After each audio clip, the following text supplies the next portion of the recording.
ഇന്ന് നമ്മൾ UGC net എക്കണോമിക്സിന് prepare ചെയ്യുന്നവരോട് കുറച്ച് കാര്യങ്ങൾ പറയാനായിട്ടാണ് വന്നിരിക്കുന്നത്. സോ ഈ ഒരു എക്സാം പ്രിപ്പയർ ചെയ്യുന്നതിനോടൊപ്പം തന്നെ നിങ്ങൾ പ്രീവിയസ് കട്ട് ഓഫ് അറിഞ്ഞിരിക്കുന്നത് എന്തുകൊണ്ടും നിങ്ങളുടെ പ്രിപ്പറേഷനെ കുറച്ചുകൂടിയും ഹെൽപ്പ് ചെയ്യും. സോ അതിനെക്കുറിച്ചാണ് നമ്മൾ ഇന്ന് സംസാരിക്കാനായിട്ട് പോകുന്നത്. സോ അതിനു മുന്നേ ഈ കട്ട് ഓഫ് ഒക്കെ പറയുന്നതിന് മുന്നേ നിങ്ങൾക്ക് എക്സാമിനെ കുറിച്ച് ആദ്യം ഒരു ധാരണ ഉണ്ടാവണം. നിങ്ങൾക്ക് എല്ലാവർക്കും അറിയുന്നത് പോലെ തന്നെ 2 പേപ്പറുകളിലായിട്ടാണ് നമുക്ക് UGC നെറ്റ് എക്സാം നടക്കുക. ആദ്യത്തെ പേപ്പർ എന്ന് പറയുന്നത് പേപ്പർ 1. അത് നമ്മുടെ ടീച്ചിങ് ആൻഡ് റിസർച്ച് ആപ്റ്റിറ്റ്യൂഡിനെയൊക്കെ ബേസ് ചെയ്തിട്ടുള്ള ഒരു പേപ്പറാണ്. ആ ഒരു പേപ്പറിനകത്ത് നമുക്ക് 10 മൊഡ്യൂൾസ് ആണ് ഉള്ളത്. ആ 10 മൊഡ്യൂൾസിൽ നിന്ന് നമുക്ക് 50 ക്വസ്റ്റ്യൻസ് വരും. ഓരോ ക്വസ്റ്റ്യനും 2 മാർക്ക് വെച്ചിട്ട് നമുക്ക് 100 മാർക്സിനാണ് പേപ്പർ 1 എക്സാം നടക്കുക. ആൻഡ് എക്കണോമിക്സിനെ സംബന്ധിച്ച് നോക്കുമ്പോഴേക്കും നമുക്ക് 100 മാർക്സിനാണ്, 100 ക്വസ്റ്റ്യൻസ് ആണ് ഉണ്ടാവുക. ഒരു ക്വസ്റ്റ്യന് 2 മാർക്സ് വെച്ചിട്ട് 200 മാർക്സിനാണ് നമുക്ക് അവിടെ എക്സാം നടക്കുന്നത്. സോ പേപ്പർ 1ഉം പേപ്പർ 2ഉം കൂടി കമ്പൈൻ ചെയ്തിട്ട് നമുക്കൊരു 300 മാർക്സിനാണ് എക്സാം നടക്കുക. അപ്പോൾ നിങ്ങൾ ഒന്ന് ശ്രദ്ധിച്ചു നോക്കിയാൽ അറിയാം, നമ്മൾ 2018 ഒരു സിലബസ് ചേഞ്ച് വരുന്നത്. സോ 2018 തൊട്ടിട്ട് 2022 ഡിസംബർ വരെയുള്ള ഒരു സൈക്കിൾസിലെ എക്സാം പേപ്പേഴ്സ് നിങ്ങൾ അനലൈസ് ചെയ്ത് നോക്കിയാൽ മനസ്സിലാവും. ഒരു 2012 മുതൽ 17 വരെ നടന്നിട്ടുള്ള എക്സാമിന്റെ ഒരു സെയിം പാറ്റേൺ തന്നെയാണ് അവിടെയും ഫോളോ ചെയ്തിരിക്കുന്നത്. ഓൾമോസ്റ്റ് ഒരു സെയിം പാറ്റേണിൽ തന്നെയാണ് അവിടെ ക്വസ്റ്റ്യൻസ് ചോദിച്ചു വരുന്നതായിട്ട് കാണുന്നത്. അതേ സമയത്ത് നമ്മൾ ജൂൺ 2023 ജൂണിലേക്ക് നമ്മൾ നോക്കിക്കഴിഞ്ഞാൽ, ഞാൻ ഒരു ക്വസ്റ്റ്യൻ പേപ്പർ എടുത്ത് നോക്കിക്കഴിഞ്ഞാൽ ഒരു സഡൻ ഷിഫ്റ്റ് നമുക്ക് കാണാനായിട്ട് പറ്റും. കാരണം അതുവരെ ചോദിച്ച പാറ്റേൺസിൽ നിന്ന് മാറി കുറച്ചൊക്കെ അൺഫെമിലിയർ ആയിട്ടുള്ള ഏരിയാസ് ഒക്കെ ടച്ച് ചെയ്ത്, നമ്മൾ ഈ ഒരു സിലബസ് നമ്മൾ പഠിക്കുമ്പോഴും നമുക്ക് കുറച്ച് അൺഫെമിലിയർ ആയിട്ടുള്ള ഏരിയാസ് ഒക്കെ ടച്ച് ചെയ്യുന്ന തരത്തിലൊക്കെ ആയിരുന്നു ആ ഒരു എക്സാമിന് ക്വസ്റ്റ്യൻ വന്നിട്ടുണ്ടായിരുന്നത്. എഗെയിൻ നമ്മൾ ഡിസംബർ 2023 വന്നപ്പോഴേക്കും നമുക്ക് അവിടെ കാണാൻ പറ്റുന്നത് ഈ ഒരു ചേഞ്ചിന്റെ ഒരു പീക്ക് എന്ന് വേണമെങ്കിൽ നമുക്ക് പറയാം. കാരണം വളരെ ഒരു ഡ്രാസ്റ്റിക് ആയിട്ടുള്ള ഒരു ചേഞ്ച് ആ ഒരു എക്സാം പേപ്പറിൽ നമുക്ക് കാണാൻ പറ്റും. നമ്മൾ ഇതുവരെ കണ്ടു പരിചയിച്ച ഒരു പാറ്റേണിലുള്ള ഒരു ക്വസ്റ്റ്യൻ പേപ്പർ ആയിരുന്നില്ല ഡിസംബർ 2023 വന്നത്. എക്കണോമിക്സിനെ സംബന്ധിച്ച് നോക്കുകയാണെങ്കിൽ നമുക്ക് ഇതുവരെ വന്നിട്ടുള്ളതിൽ ടഫസ്റ്റ് എക്സാം എന്ന് വേണമെങ്കിൽ നമുക്ക് ഡിഫൈൻ ചെയ്യാൻ പറ്റുന്ന ഒരു എക്സാം ആയിരുന്നു ഡിസംബർ 2023 എക്സാം. എഗെയിൻ നമ്മൾ ജൂൺ 2024 എക്സാം പേപ്പേഴ്സ് അനലൈസ് ചെയ്ത് നോക്കൂ. അവിടെ നമുക്ക് കാണാൻ പറ്റുന്നത് നമുക്ക് ക്യാൻസൽഡ് എക്സാമും ഉണ്ട്, റിയൽ ആയിട്ട് നടന്ന എക്സാമും ഉണ്ട്. 2 എക്സാം പേപ്പേഴ്സ് അനലൈസ് ചെയ്താലും വീണ്ടും ബാക്ക് ടു ഒരു ഓൾഡ് പാറ്റേണിലേക്ക് ഓൾമോസ്റ്റ് തിരിച്ചു പോകുന്നതായിട്ട് നമുക്ക് കാണാനായിട്ട് പറ്റും. സോ ഈ ഒരു എക്സാം പേപ്പേഴ്സ് നമ്മൾ അനലൈസ് ചെയ്യുമ്പോൾ ഒന്നാമത് മനസ്സിലാക്കേണ്ട കാര്യം, എക്കണോമിക്സിന്റെ ക്വസ്റ്റ്യൻ പേപ്പേഴ്സിൽ ഈ വരുന്ന ഈ അടുത്ത കാലത്തിലായിട്ട് ഒരു അൺപ്രഡിക്റ്റബിലിറ്റി വരുന്നുണ്ട്. ഓക്കെ, നമുക്ക് കൃത്യമായിട്ട് ഇങ്ങനെ ആയിരിക്കും ക്വസ്റ്റ്യൻ എന്ന് നമുക്ക് പ്രെഡിക്റ്റ് ചെയ്യാൻ പറ്റുന്നില്ല. അങ്ങനെ ഒരു അൺപ്രഡിക്റ്റബിലിറ്റി ഈ ഒരു എക്കണോമിക്സിനെ സംബന്ധിച്ച് വരുന്നുണ്ട്. ഇനി നമ്മൾ കട്ട് ഓഫിലേക്ക് പോവുകയാണെന്നുണ്ടെങ്കിൽ, ഞാൻ പറഞ്ഞു ജൂൺ 2023 ഈ ഒരു മേജർ ഷിഫ്റ്റ് നമുക്ക് വിസിബിൾ ആയിട്ടുള്ള ഒരു ഷിഫ്റ്റ്, ആ പാറ്റേൺ ചേഞ്ചിൽ നമുക്ക് കാണുന്നത് ജൂൺ 2023 ആയിരുന്നു. സോ ഈ ജൂൺ 2023 എക്സാമില് നമുക്ക് JRF കട്ട് ഓഫ് വന്നിരുന്നത് 188 മാർക്സും അതുപോലെ അസിസ്റ്റന്റ് പ്രൊഫസർഷിപ്പ് കട്ട് ഓഫ് വന്നിരുന്നത് 170 ആയിരുന്നു. ഓക്കെ,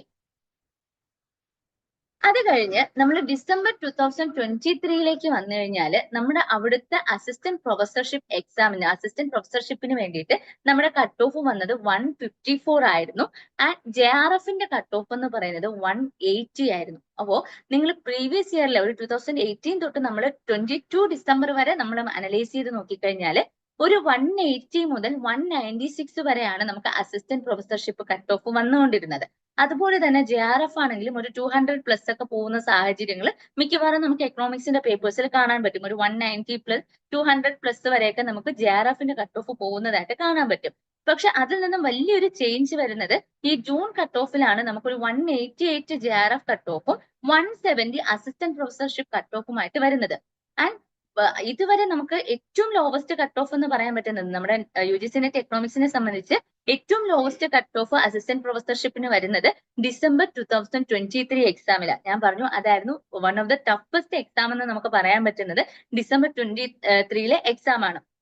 സോ അവിടുത്തെ കട്ട് ഓഫ് എന്ന് പറയുന്നത് 154 ആയിരുന്നു. അതായത് ഈ എക്സാമിന്റെ ഡിഫിക്കൽട്ടി ലെവൽ എന്ന് പറയുന്നത് ഉറപ്പായിട്ടും നമ്മുടെ കട്ട് ഓഫിനെ ഇൻഫ്ലുവൻസ് ചെയ്യുന്ന ഒരു ഫാക്ടറാണ്. നമ്മൾ എത്ര പേര് അറ്റൻഡ് ചെയ്യുന്നു, അതുപോലെ തന്നെ എക്സാമിന്റെ ഒരു ഡിഫിക്കൽട്ടി ലെവലും എന്തിനെ ഡിറ്റർമിൻ ചെയ്യുന്നുണ്ട്, നമ്മുടെ കട്ട് ഓഫിനെ ഡിറ്റർമിൻ ചെയ്യുന്നുണ്ട്.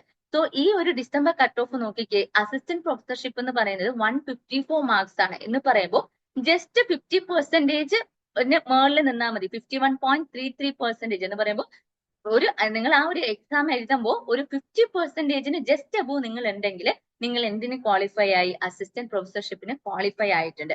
ദെൻ JRF എന്ന് പറയുമ്പോൾ ഒരു 180 മാർക്സ്, അതായത് ഒരു 90 മാർക്സ്, 300ന് ഒരു 90 മാർക്സ് വാങ്ങുമ്പോഴായിരുന്നു ആ ഒരു എക്സാമിന് JRF ക്വാളിഫൈ ചെയ്യാനായിട്ട് നമുക്ക് പറ്റുന്നത്. ഓക്കെ, ദെൻ ജൂൺ 2024 ഒരു എക്സാം എന്ന് പറയുന്നത് ഞാൻ ആൾറെഡി പറഞ്ഞു, നമ്മൾ ബാക്ക് ടു ഒരു ഓൾഡ് പാറ്റേണിലേക്ക് അവർ പോകുന്നതായിട്ട് നമ്മൾ കാണുന്ന ഒരു എക്സാം ആയിരുന്നു ജൂൺ 2024.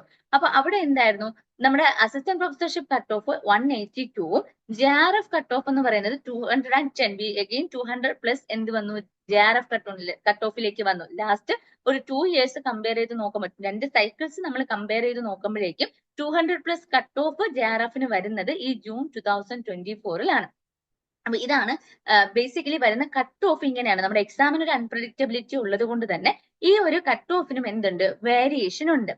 ഇനി ഈ ഒരു എക്സാം ടഫസ്റ്റ് ആവുന്നു എന്ന് പറയുമ്പോൾ അവര് ഈ എക്സാം ഡിഫിക്കൽട്ട് ആക്കാൻ വേണ്ടിയിട്ട് കുറച്ച് ഏരിയാസ് അവർ ഫോക്കസ് ചെയ്യുന്നുണ്ട്. Like statistics and econometrics. എക്കണോമിക്സിന്റെ കാര്യമാണ് ഞാൻ പറയുന്നത്.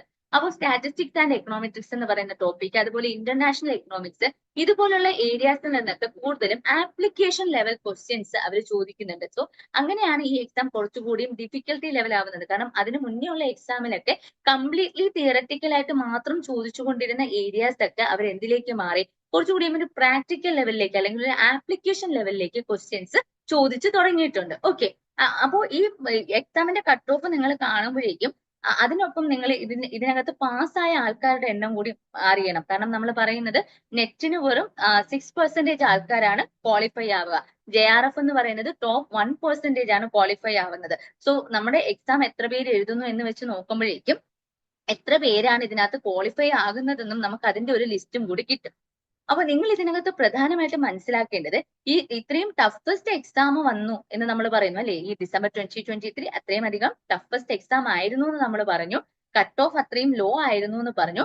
എഗെയിൻ ഈ ഒരു ടഫസ്റ്റ് എക്സാമിലും 180+ വാങ്ങി JRF ക്വാളിഫൈ ചെയ്ത ആൾക്കാരുണ്ട്. അപ്പൊ അതിൽ നിന്ന് എന്താ മനസ്സിലാക്കേണ്ടത്, ഈ എക്സാമിന്റെ ഒരു കോമ്പറ്റീഷൻ ലെവലാണ് മനസ്സിലാക്കേണ്ടത്. കാരണം ഹൈലി കോമ്പറ്റേറ്റീവ് ആണ്. ഇത്രയധികം ടഫസ്റ്റ് എക്സാം വന്നിട്ടും ഇത് ക്വാളിഫൈ ചെയ്ത ആൾക്കാരുണ്ട് എന്ന് പറയുമ്പോൾ നമ്മൾ ഈ എഴുതുന്ന ആൾക്കാരുടെ സ്റ്റാൻഡേർഡും കൂടിക്കൊണ്ടിരിക്കുകയാണ്. ഓക്കെ, നമ്മുടെ എക്സാമിന്റെ നിലവാരം കൂടുന്നതിനോടൊപ്പം തന്നെ നമ്മുടെ കോമ്പറ്റീറ്റേഴ്സിന്റെ സ്റ്റാൻഡേർഡും കൂടിക്കൊണ്ടിരിക്കുകയാണ്. സോ ആ ഒരു എക്സാമിന്റെ സ്റ്റാൻഡേർഡിലേക്ക് നമ്മൾ എത്തിക്കഴിഞ്ഞാൽ മാത്രമേ നമുക്ക് എന്ത് ചെയ്യാൻ പറ്റത്തുള്ളൂ, ഈ ഒരു എക്സാം ക്വാളിഫൈ ചെയ്യാനായിട്ട് പറ്റത്തുള്ളൂ. ഇപ്പൊ ജൂൺ 2024 നോക്കുകയാണെങ്കിൽ എന്താണ്, 210 മാർക്സ് ആണ് എന്തിലേക്ക് വന്നത്, JRFലേക്ക് വന്നത്. നോർമലി നമ്മൾ 200+ തന്നെയാണ് ഇവിടെ വരുന്നത്, എക്കണോമിക്സിലേക്ക് വരുന്നത്. അപ്പോൾ നമ്മുടെ ഒരു എക്സാമിന്റെ ഡിഫിക്കൽട്ടി ലെവൽ അനുസരിച്ചിട്ടായിരിക്കും എന്ത് വരുന്നുണ്ടാവുക, കട്ട് ഓഫ് വരുന്നുണ്ടാവുക. അപ്പൊ ഈ ഒരു നമ്മളും എന്ത് ചെയ്യുക, നമ്മൾ ഈ പ്രിപ്പറേഷനിൽ ഈ കട്ട് ഓഫ് പറഞ്ഞതിന്റെ കാര്യം എന്ന് പറയുന്നത്, നമ്മൾ കൃത്യമായിട്ട് നമ്മുടെ കൂടെ നമ്മൾ എക്സാം എഴുതാൻ പോകുന്നവരുടെ ഒരു സ്റ്റാൻഡേർഡ് കൂടി മനസ്സിലാക്കി വെക്കുക എന്നുള്ളതാണ്. സോ എത്രയധികം എക്സാം ഡിഫിക്കൽട്ട് ആയിട്ട് വന്നു കഴിഞ്ഞാലും അത് ക്വാളിഫൈ ചെയ്യുന്ന ആൾക്കാരോടൊപ്പം, അത് ക്വാളിഫൈ ചെയ്യാൻ കാലിബർ ഉള്ള ആൾക്കാരോടൊപ്പമാണ് നമ്മൾ എന്ത് ചെയ്യുന്നത്, ഈ എക്സാം അറ്റൻഡ് ചെയ്യുന്നത്. സോ അത് നമ്മൾ ഉറപ്പായിട്ട് മനസ്സിൽ വെച്ചിരിക്കുക. രണ്ടാമത് പറയാനുള്ള കാര്യം, എക്സാം എത്ര ഡിഫിക്കൽട്ട് ആയാലും നിങ്ങൾ സിലബസ് അനുസരിച്ച് കൃത്യമായിട്ട് കൺസിസ്റ്റന്റ് ആയിട്ട് പഠിച്ചിട്ടുണ്ടെങ്കിൽ നിങ്ങൾക്ക് കൺസെപ്ച്വൽ ക്ലാരിറ്റി ഉള്ള ടോപ്പിക്സിൽ നിന്നും, നിങ്ങൾ കൃത്യമായി പഠിച്ച ടോപ്പിക്സിൽ നിന്നും നിങ്ങൾ തെറ്റിക്കാതെ എക്സാം അറ്റൻഡ് ചെയ്തിട്ടുണ്ടെങ്കിൽ, അങ്ങനെ അറ്റൻഡ് ചെയ്ത ആൾക്കാർക്ക് എന്ത് ചെയ്യാൻ പറ്റിയിട്ടുണ്ട്, ഈ ഡിഫിക്കൽട്ട് എക്സാം ആണെങ്കിലും ക്വാളിഫൈ ചെയ്യാനായിട്ട് പറ്റിയിട്ടുണ്ട്. സോ എക്സാം ഡിഫിക്കൽട്ട് ആവുമോ, അല്ലെങ്കിൽ അത് ഭയങ്കരമായിട്ട് ഭയങ്കര ടഫ് ആവുമോ എന്നൊക്കെ ഉള്ളത് നമ്മൾ ഒരുപാട് വറി ചെയ്യുന്നതിന് പകരം നമ്മൾ പഠിക്കുന്ന കാര്യങ്ങൾ കൃത്യമായിട്ട് പഠിച്ചിട്ട് പോവുക. അതിനകത്ത് നമുക്കൊരു ഡൗട്ട് വെക്കരുത്. ഓക്കെ, കാര്യമായിട്ടും നമ്മുടെ എക്സാം വളരെയധികം ടഫ് ആണ് എന്നുണ്ടെങ്കിൽ കട്ട് ഓഫും അതിനനുസരിച്ച് കുറച്ചൊക്കെ കുറഞ്ഞു വരാനുള്ള സാധ്യതയുണ്ട്. അപ്പോ നമ്മൾ പഠിക്കുമ്പോൾ എന്ത് ചെയ്യുക, നമുക്ക് കൃത്യമായിട്ട് ധാരണ വേണം. നമ്മൾ പഠിക്കുന്ന കാര്യങ്ങളിൽ നമുക്ക് കൃത്യമായിട്ടൊരു ക്ലാരിറ്റി വേണം. അപ്പൊ ആ പഠിച്ച കാര്യങ്ങൾ നിങ്ങൾ ഒരുപാട് തെറ്റിക്കാതിരുന്നാൽ തന്നെ, പഠിച്ച കാര്യങ്ങളിൽ നിന്ന് തന്നെ കൃത്യമായിട്ട് നമുക്ക് മാർക്ക് സ്കോർ ചെയ്യാൻ പറ്റിയാൽ പോലും എക്സാം എത്ര ഡിഫിക്കൽട്ട് ആയാലും എന്ത് ചെയ്യാൻ പറ്റും, നമുക്ക് ഈ ഒരു എക്സാം ക്വാളിഫൈ ചെയ്യാനായിട്ട് പറ്റും. സോ നമ്മൾ ഈ ഒരു ലെവലിലേക്ക്, നമ്മുടെ ഈ അവരൊരു സ്റ്റാൻഡേർഡ് വെക്കുന്നുണ്ട് അല്ലേ, നമ്മുടെ UGC നെറ്റിന്റെ എക്സാമിന് ആ എക്സാം ഇടുന്ന ആൾക്കാർ എന്ത് ചെയ്യുന്നുണ്ട്, ഒരു സ്റ്റാൻഡേർഡ് സെറ്റ് ചെയ്യുന്നുണ്ട്. ആ സ്റ്റാൻഡേർഡിലേക്ക് നമ്മൾ എത്തുമ്പോഴാണ് എന്ത് ചെയ്യുക, നമ്മൾ ഈ ഒരു ലിസ്റ്റിലേക്ക് കടന്ന് കൂടുക. അതായത് ഞാൻ പറഞ്ഞു ഇപ്പൊ വെറും 1000-ൽ താഴെ ആൾക്കാരൊക്കെയാണ്, ഒരു 1000-1500-നകത്ത് ആൾക്കാരൊക്കെയാണ് എന്ത് ചെയ്യുന്നത്, എക്കണോമിക്സിന് ഈ പറയുന്ന നെറ്റ് ഒക്കെ ക്വാളിഫൈ ചെയ്യുന്നത്. ഓക്കെ, അപ്പൊ അതുകൊണ്ട് തന്നെ അതായത് വെറും 6% ആൾക്കാർ മാത്രമാണ് ക്വാളിഫൈ ആവുന്നത്. അതുകൊണ്ട് നമ്മൾ എന്ത് ചെയ്യുക, നമ്മൾ പഠിക്കുന്നത് കൃത്യമായിട്ട് പഠിച്ച് ഒരു ടെൻഷനും ഇല്ലാതെ നമ്മൾ എന്ത് ചെയ്യുക, പ്രോപ്പർ ആയിട്ട് എക്സാം അറ്റൻഡ് ചെയ്ത് കഴിഞ്ഞു കഴിഞ്ഞാൽ കട്ട് ഓഫ് എങ്ങനെ വന്നു കഴിഞ്ഞാലും നിങ്ങൾക്ക് എന്ത് ചെയ്യാൻ പറ്റും, ഈ ഒരു എക്സാം ക്രാക്ക് ചെയ്യാനായിട്ട് പറ്റും. സോ ഇതാണ് നമ്മൾ ഇന്നത്തെ ഹോൾ വീഡിയോയിൽ പറയാനായിട്ട് ഉദ്ദേശിക്കുന്നത്. എല്ലാവരും അടിപൊളിയായിട്ട് പഠിക്കുക. ഈ എക്സാം ജാനുവരിയിൽ നടക്കാൻ പോകുന്ന ഡിസംബർ 2024 സൈക്കിൾ എക്സാം എല്ലാവർക്കും ക്ലിയർ ചെയ്യാൻ പറ്റട്ടെ എന്ന് ആശംസിക്കുകയാണ്. And thank you.